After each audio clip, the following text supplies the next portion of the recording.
Je n'arrivais pas à le croire. Après 4 ans d'activité, enfin 3 semaines de vacances. Direction, la Méditerranée. Ah, s'allonger sur la plage, se retirer au soleil, oublier. C'est votre place, monsieur? Ah, ça ne fait rien. C'est la vôtre? Oui. Et ça ne vous fait rien que je... Ah non. Je vous remercie, monsieur. Je m'appelle Amaury. André Amaury. Enchanté. Et pour les amis, Andy. Dans 8 heures, nous serons à Nice.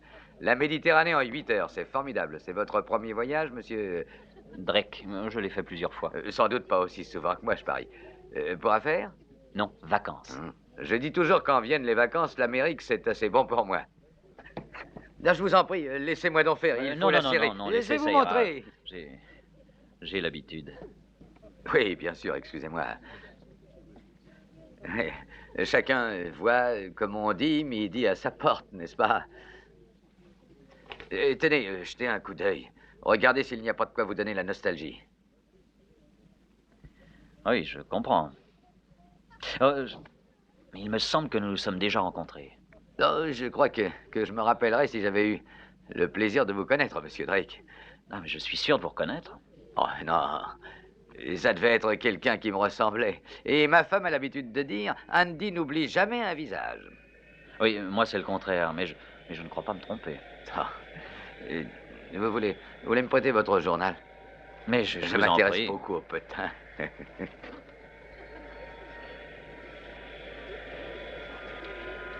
Ah, ces journalistes.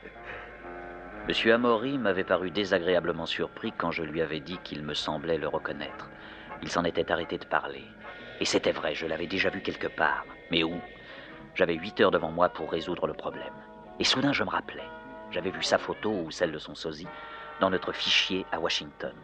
Monsieur Amaury était un meurtrier professionnel, un tueur à gages. Monsieur Amaury, est-ce que vous êtes aussi en congé? Non, un voyage d'affaires, monsieur Drake.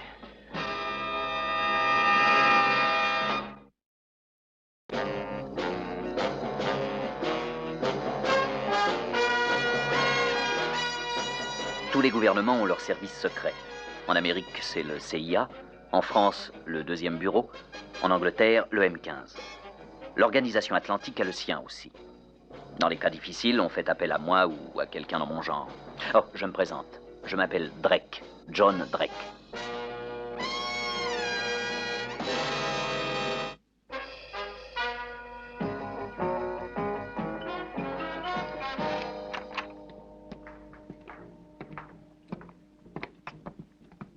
Posez-la ici.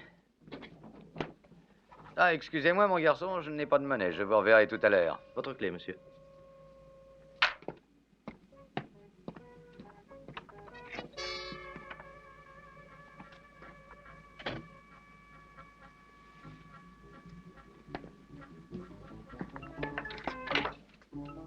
Demandez-moi l'agence de l'avenir, s'il vous plaît.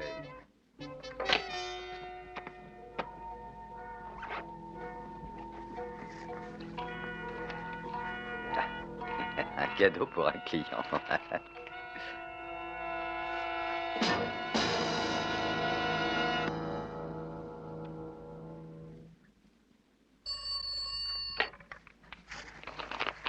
Allô, c'est l'agence de l'avenir?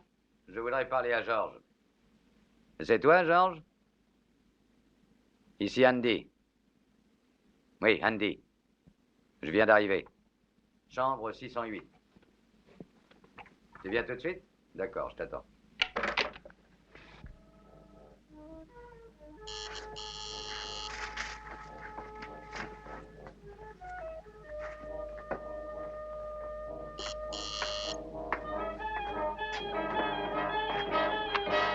Ah, bonjour, monsieur Drake. C'est gentil de venir me voir, mais je suis très occupé. Alors, à une autre fois. Oh, mais je n'en ai pas pour longtemps, monsieur Amaury.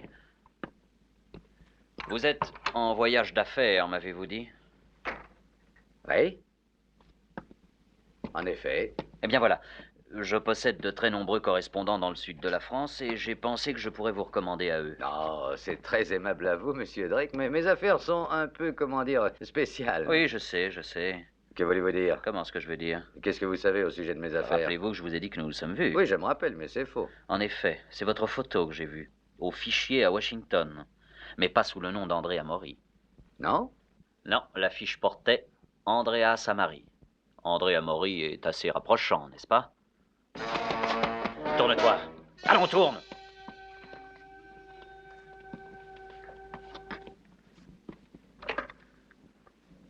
Allô? Passez-moi la police. Vous allez vous attirer des ennuis, monsieur Drake. Je suis un respectable citoyen. Avec un revolver dans votre ceinture. Allô, la police? Voulez-vous me passer l'inspecteur Alain, je vous prie? Dites-lui que c'est de la part de John Drake. C'est ça, oui. On attend de la visite? Allô? C'est toi, Marcel? Oui. Oui, c'est John. Non, pas du tout, je suis actuellement, disons, en vacances.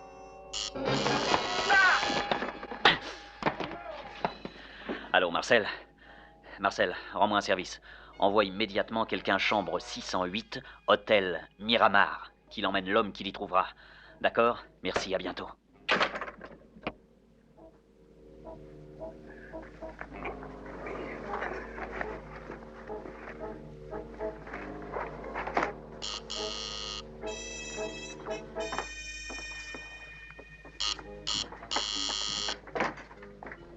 Andy? Georges? Oui. As-tu fait bon voyage? Excellent, merci. Déjà prêt? Oui. Partons tout de suite, je vais faire demander un porteur. Inutile, je n'ai qu'une seule valise.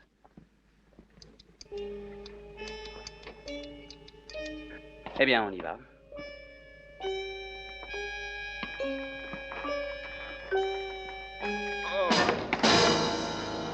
Je t'emmène à la villa directement.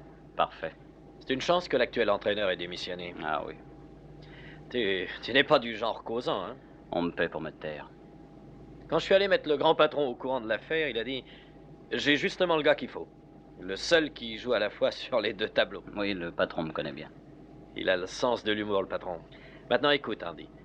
Ce travail dont on t'a chargé doit ressembler à un accident.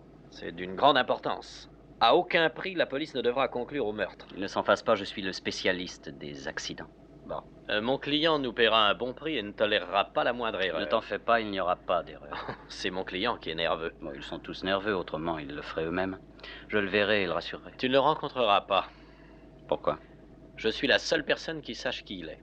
Cette condition est formelle. Ce sont ses propres instructions. Bon, ça m'est bien égal tant que je suis payé. Il ne m'a pas révélé qui sera victime. Pourquoi? Par peur que je le trahisse.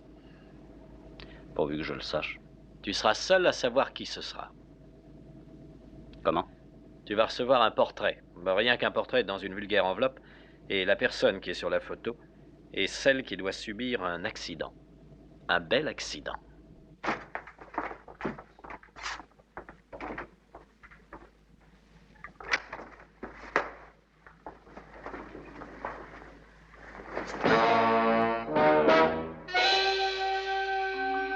J'étais en vacances, je n'avais pas à me mêler de ça. Mais une personne payait une seconde pour liquider une troisième. Pouvais-je rester les bras croisés? Une certitude, la victime devait habiter la villa. Mais qui payait? Comment devrais-je m'y prendre? Qui serait la victime? Autant de questions sans réponse. Pour le moment. Oui, qu'y a-t-il? Monsieur Gauthier, c'est monsieur Harrison, monsieur. Oh, bonjour, Harrison. Bonjour. Je vous remercie. Je suis le secrétaire de M. Baron. Si vous avez besoin de quoi que ce soit, voyez-moi. Vous êtes assez présentable, ma foi. Trop aimable. La plupart de vos confrères ont un tel manque d'allure. Avez-vous déjà été en contact avec la haute société, M. Harrison? Il faut beaucoup de patience. Encore autre chose, si vous voulez rester, gardez vos distances avec mademoiselle Véronica. Je ferai de mon mieux. Non, pas du tout. Ne faites rien. Je vais vous montrer votre chambre. Et je vous présenterai ensuite à M. Baron qui est justement rentré. Et comment le trouvez-vous? Oh, cette crosse est trop longue. Mais Monsieur Whitson a bien pris vos mesures avec grand soin. Non, il tombe mal à l'épaule, regardez. Monsieur Harrison est là, M. Baron. Ah, le voilà. Vous y connaissez en fusil? Je le devrais? Voilà une réponse rudement prudente. Cette crosse a l'air de tomber très bien pourtant, Monsieur Baron. Vous croyez? Bien sûr. Eh bien, moi pas, mon cher. Faites-la refaire. Merci, monsieur, et à bientôt. À bientôt. Laissez-nous, Gauthier.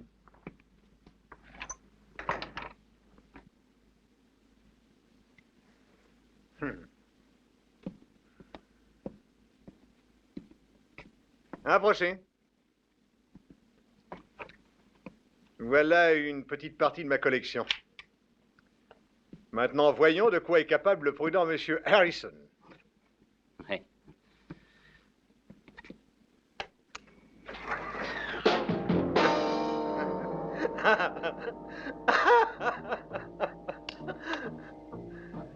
Alors, vous avez le choix?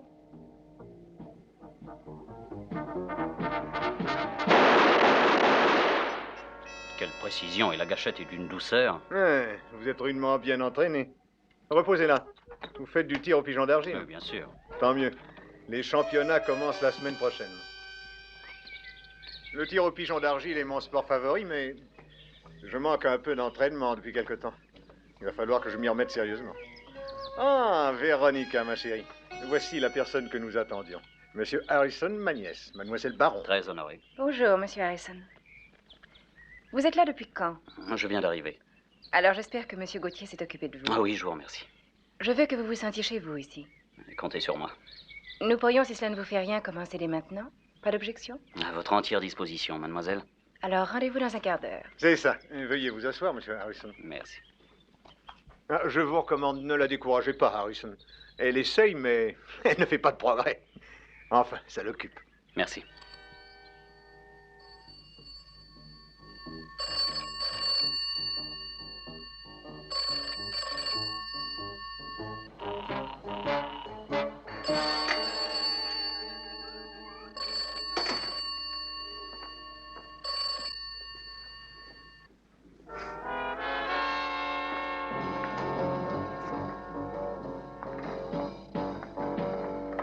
Monsieur Harrison, mademoiselle Baron est déjà prête et elle vous attend. Et vous téléphonerez plus tard, allez. Thomas, accompagnez monsieur Harrison, voulez-vous?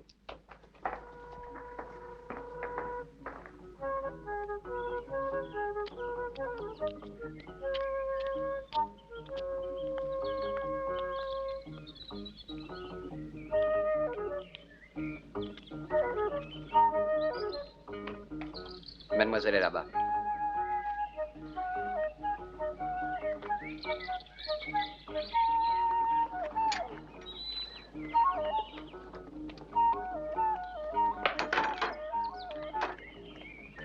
Vous n'êtes pas en tenue, monsieur Harrison. Je crois qu'il est nécessaire de mettre les choses au point, mademoiselle. Vous voulez améliorer votre jeu? Bien sûr. Eh bien, ma méthode ne consiste pas seulement à échanger des balles avec vous. Aujourd'hui, je me contenterai de vous regarder jouer. J'étudierai votre coup droit, votre revers. Je veux examiner votre style naturel. Monsieur Harrison, je veux améliorer mon revers et Louis me répétait que... Louis? Mon ex-entraîneur. Qui est-ce? C'est Marcel, il s'occupe de l'entretien. Ah oui. Si nous commencions, voulez-vous? Dites-moi, Marcel, vous avez fini? Oui, monsieur. Vous renverrez la balle à mademoiselle Véronica, le coup droit d'abord, s'il vous plaît. Quand vous voudrez, mademoiselle.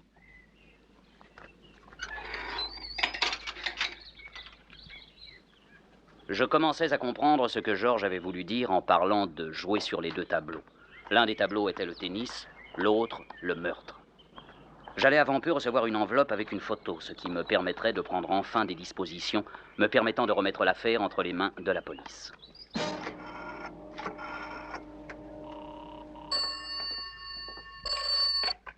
Allô? Oui, ici Georges. Andy, qu'est-ce que tu fais là? Non.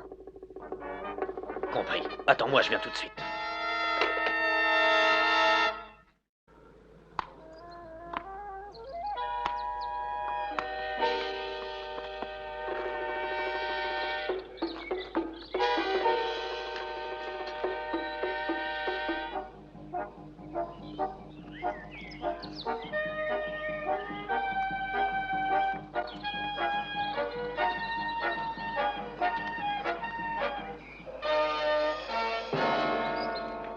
Richard, voici monsieur Harrison, monsieur Clément. Très heureux. Monsieur Harrison, nous reprendrons plus tard. Demain à la même heure, si vous voulez. À votre disposition, mademoiselle. Monsieur Clément.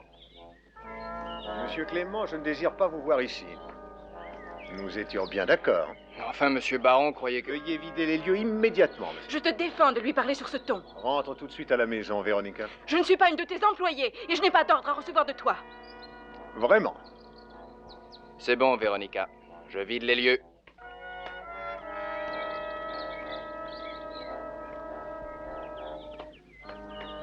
Navré de vous rendre témoin de nos petites querelles de famille. Mais si vous voyez ce jeune homme rôder par ici, veuillez avoir la gentillesse de m'en avertir.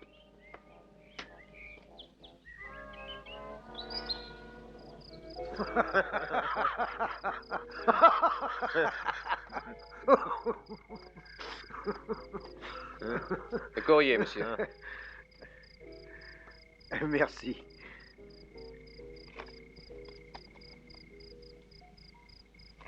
Merci. D'où cela vient-il? C'était dans la boîte avec le reste du courrier, monsieur. Ah, merci. À votre chance, monsieur Harrison. À la vôtre, monsieur Baron. Il va falloir leur répondre. Nous nous reverrons pour le dîner, monsieur Harrison. Vous venez, Edouard? Oui.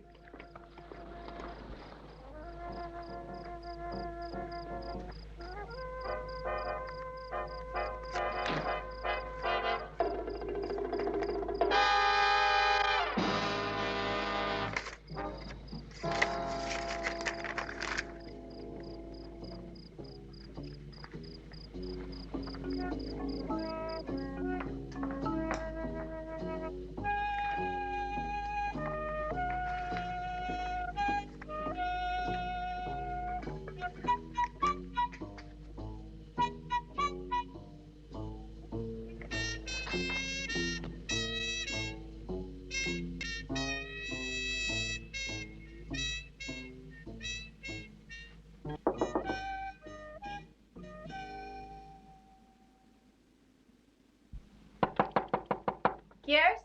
Harrison. Je voudrais vous parler seul à seul.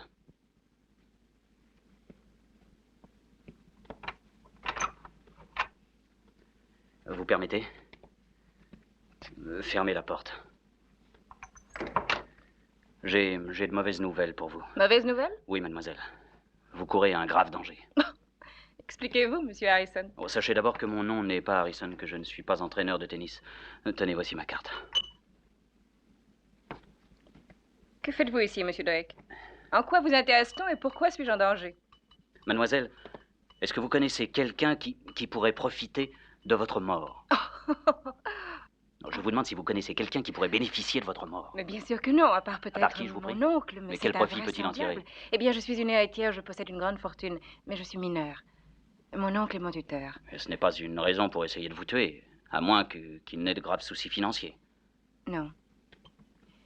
Mais on dit que ses affaires périclitent. Et si je mourais, ma fortune lui reviendrait. Je vois, mais le croyez-vous capable d'une chose pareille? C'est un être bizarre. Je le connais depuis mon enfance et il y a longtemps que je vis près de lui.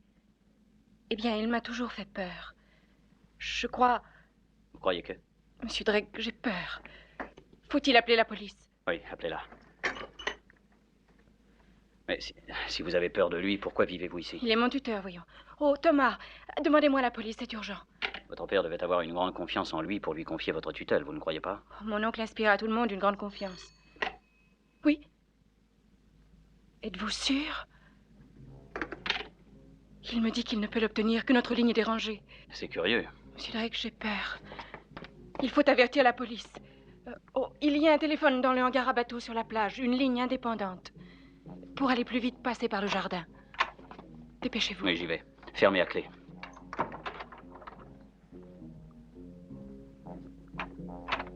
Oui? Pardonnez-moi, je voudrais vous parler seul à seul. Vous voyez que je suis occupé. Mon affaire est plus importante que celle de Monsieur Roulier. Vraiment? Oui, c'est très urgent. Bien. Laissez-nous seul un moment, Edouard. Certainement. Merci. Monsieur Harrison, je n'aime pas être interrompu au milieu de mon travail. Et je doute fort que votre affaire soit urgente au point de ne pouvoir attendre demain. Vous me croyez idiot? Que voulez-vous dire? Vous avez chargé Georges de m'engager pour liquider votre nièce. Liquider ma nièce? Oui, la tuer en laissant croire à un accident. Vous êtes complètement fou. Non, monsieur Baron, saint d'esprit. Il est vrai que Georges ne m'a pas révélé que c'était vous, mais c'était assez facile à deviner. Oh, ne craignez rien, monsieur Baron, tout se passera parfaitement bien. Sans ennui, sans complications, à condition que vous reconnaissiez que le travail vaut beaucoup plus que le prix offert. Qui appelez-vous? La police. Vous voulez rire? Allô, Thomas? Appelez la police. Dites-leur de venir immédiatement. Vous dites? Alors venez tout de suite ici, avec Gauthier. Vous n'allez pas dire que vous ignoriez que la ligne extérieure était coupée, monsieur Baron. Et si vous êtes si pressé d'appeler la police, pourquoi ne pas l'appeler depuis le hangar à bateau? Il y a une ligne là-bas. Tenez, et finissons de jouer au plus fin. Ah, oui. Merci, monsieur Drake. Si vous voulez à présent m'expliquer un peu ce qui se passe. Appelons d'abord la police, je vous prie. Je vais y envoyer Non, quelqu'un. téléphonez depuis le hangar à bateau. Mais il n'y a qu'une ligne intérieure. En êtes-vous sûr? Vous êtes en train de me tromper. Gauthier, le téléphone doit être en dérangement. Allez au hangar à bateau téléphoner à la police. Mais monsieur, vous oubliez que le hangar à bateau n'a pas de ligne directe. Mademoiselle Véronica le sait-elle? Bien sûr, monsieur. Voilà qui est très très intéressant.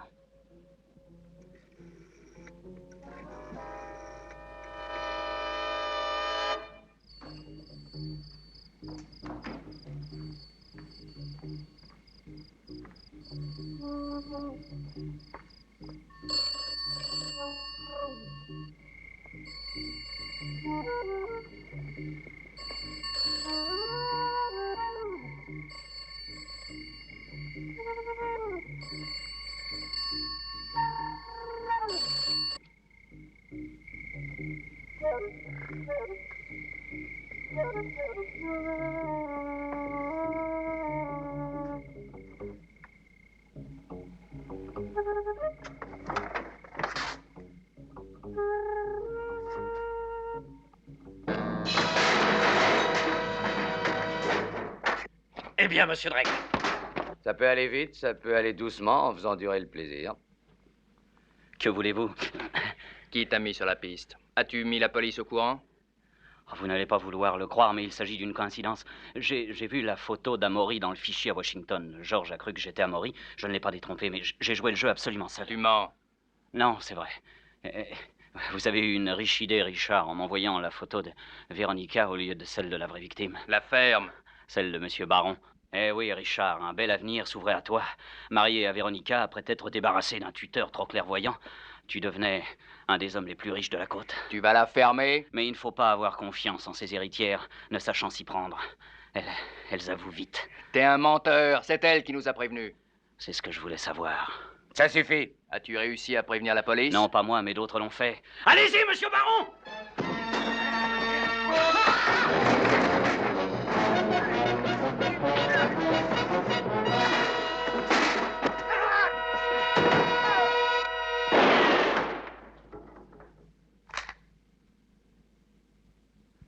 Un peu en retard, monsieur Baron. Mais merci quand même. Ça pouvait mal finir pour moi. Et maintenant, messieurs, debout. Allons. Pressons un peu.